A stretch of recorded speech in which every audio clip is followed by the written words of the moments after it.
I love the Arctic Ocean airspace. Currently flying over the Arctic Ocean, altitude 30,000 feet, approaching Soviet airspace. Arriving at the designated drone launch point. Drone oil pressure and voltage are nominal. Payload oxygen supply is nominal. Power supply to payload antifreeze system shows no problems. No gusts. All systems go for drone detachment. It's the 1960s, not now. Snake, we can't risk a halo Can't jump have drones. this time around. Airspace security has gotten tighter since we were last here. We can't get as close to the ground as we did during the Virtuous mission. So instead, we'll be using one of our newest weapons. Snake, you're being given an honor on par with Alan Shepard. This is our last chance. Show your patriotism. If you fail, you'll be back in a hospital bed again, waiting for the firing squad.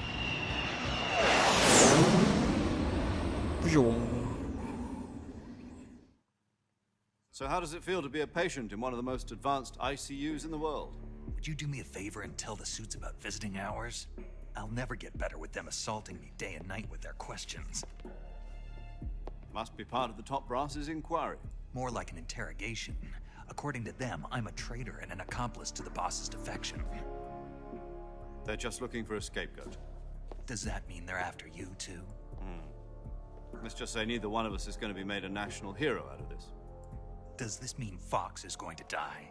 No. This fox is still one step ahead of the hounds. The reason I came to see you today, Jack, it's time for Fox to clear its name. What are you talking about? The situation has changed. We've still got a chance to come out of this one alive. Yeah, what kind of chance? Don't get too excited. Here, have a cigar. It's Cuban. Totally normal to just have a cigar in the middle of the hospital. This morning, I had a meeting with the CIA. They decided when they're going to execute us? No. Something even bigger. Yesterday, the White House received an unexpected call. President Johnson? Yes, I hear you, Mr. Chairman. It was a hotline call from Khrushchev to President Johnson. From the head of the Soviet Union? That's right. A few days ago, one of our country's main design bureaus, OKB 754, was destroyed in a nuclear explosion. At about the same time, our anti-aircraft radar picked up a signature that appeared to come from one of your military aircraft. Does any of this sound familiar to you? In retaliation, I have placed our armed forces on secondary alert. Depending on your response, I may be left with no choice but to order the military to maximum alert and unleash Armageddon. With the help of your predecessor, I was able to survive the Cuban incident. But my power is not as great as it once was. If I am to survive this crisis, I must have your full cooperation. I should have contacted you myself. Did you know that one of our soldiers defected to your country a week ago? No. So you haven't heard then. The man who arranged the defection was a GRU colonel by the name of Yevgeny Borisovich Volgin. Volgin, of the Brezhnev faction. Go on. Who is the soldier? Her name is the Boss. She's a living legend. During World War II, she was the one who led us to victory in that war. In Russia, you know her as Voyevoda. You mean the Boss? The mother of your special forces? Yes, that's the one. And she took 2 miniature nuclear shells along with her. The Boss took 2 miniature nuclear shells. I'm afraid so. I believe they were a gift for her new hosts.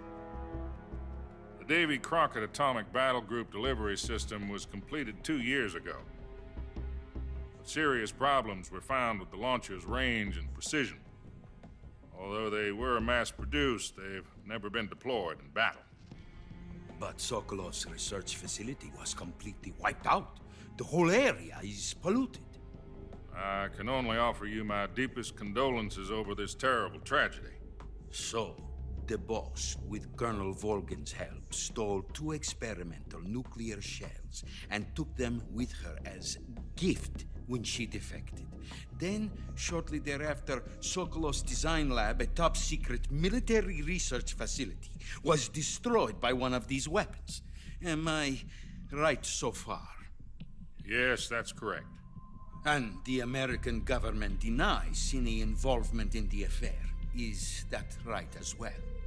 That's correct. We were not involved in any way. Then what was a U.S. military aircraft doing on our radar screen?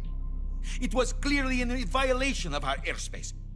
And yet you say it was not acting under your orders. That's correct. You expect me to believe that this was all the work of a single soldier? I don't know what else to tell you. The army insists that this is all a ploy on your part. I've said it once and I'll say it again. Our government had nothing to do with it. And I would like dearly to believe you. However, I'm afraid my power over the military has weakened since the Cuban incident. I will need some kind of proof that this was not the action of the American government. You have 1 week. You must catch the boss yourselves and recover the remaining nuclear device. Then, you must find some way to prove your innocence. Prove our innocence. Yes, preferably something painful. Prove to me that this is not merely another one of your tricks. The boss should be close to Colonel Volgin. How about a little co-action? I would not expect too much if I were you. The political situation here is unstable. And Colonel Volgin is a member of the Brezhnev faction, which seeks to topple my government. 1 week. You have only 1 week. And if it is not too much to ask, do something about Volgin as well. What is that supposed to mean? Nothing. It means nothing. Call it a modest gentleman's agreement to ensure our continued relationship. What if we can't prove our innocence? Then I will be unable to restrain the military. I will be ousted, and they will seek their revenge. A nuclear attack on the United States? I leave the disposal of this situation entirely to your discretion, Mr. President. Disposal, huh?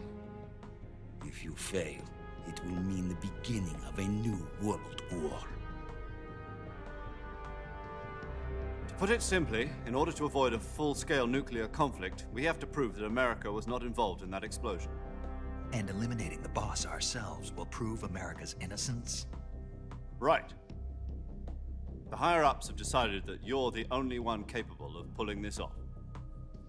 You were her last apprentice. Screw this one up, and we'll both be 6 feet under. There's no choice.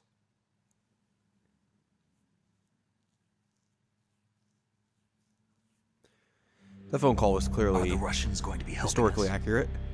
The KGB has promised to lend us one of their communications satellites so that you and I can talk to each other. That's it? They've also put us in touch with a couple of insiders. Insiders? There was a defection in September 1960. Do you remember it? You mean the 2 NSA codebreakers who went over to the Soviet Union? Precisely. Since then, they've apparently been training with the KGB for exactly this kind of situation. Their code names are Adam and Eva. I've been told that Adam has infiltrated Volgin's ranks. I've also arranged for him to provide you with an escape route. You'll need to rendezvous with him when you get there.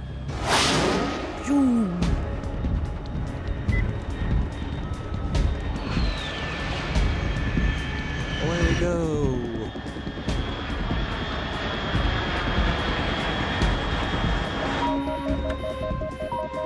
Control. Unidentified aircraft detected. Altitude 30,000 feet.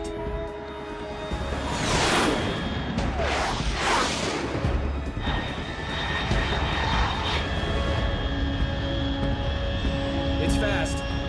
Estimated airspeed exceeding Mach 3. Bearing south. I'm about to lose it.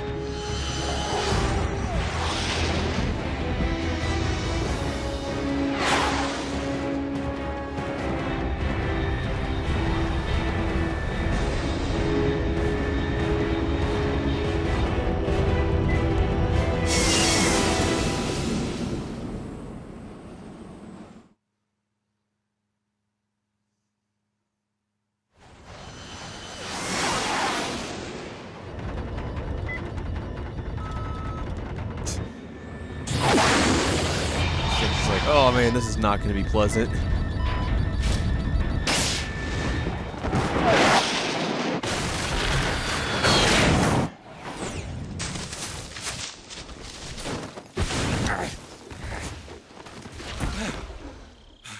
Well, he kind of landed on his feet. Got that going for him.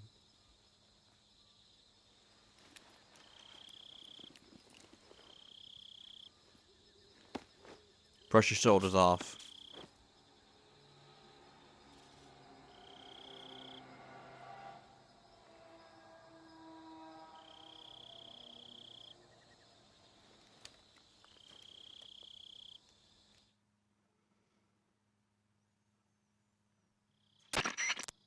This is Snake. Do you read me? Loud and clear. Glad to see you landed safely. I got blown pretty far off target. Snake, let's go over your mission objectives one more time. Rescue Sokolov. Find out what's happened to the Shagohod, then destroy it. And finally, eliminate the boss. Eliminate the boss. This mission will be codenamed Operation Snake Eater. Because I'll be taking on the boss in our Cobra unit, right? Don't forget about Colonel Volgin. I'm not a hired killer. I know, but that was the Kremlin's demand. Demand? You mean it wasn't just a request?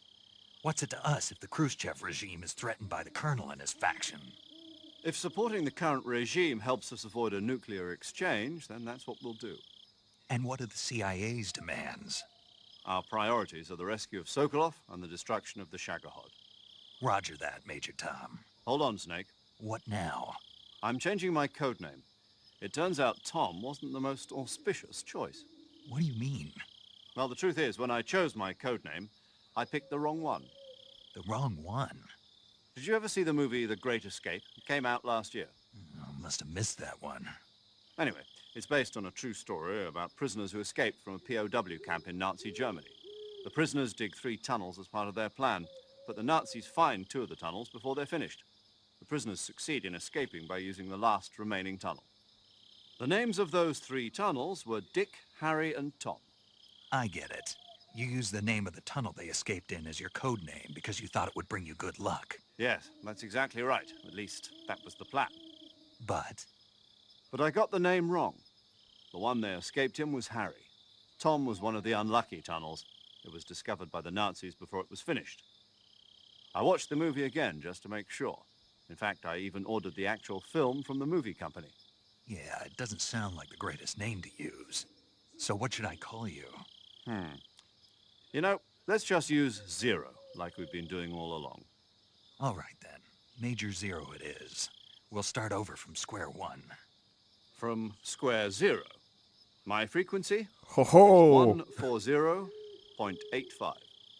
Oh, I almost forgot. Paramedic is with us again on this mission. Is this her last chance too? If we fail, she'll have her medical license revoked. It's more or less the same kind of fate.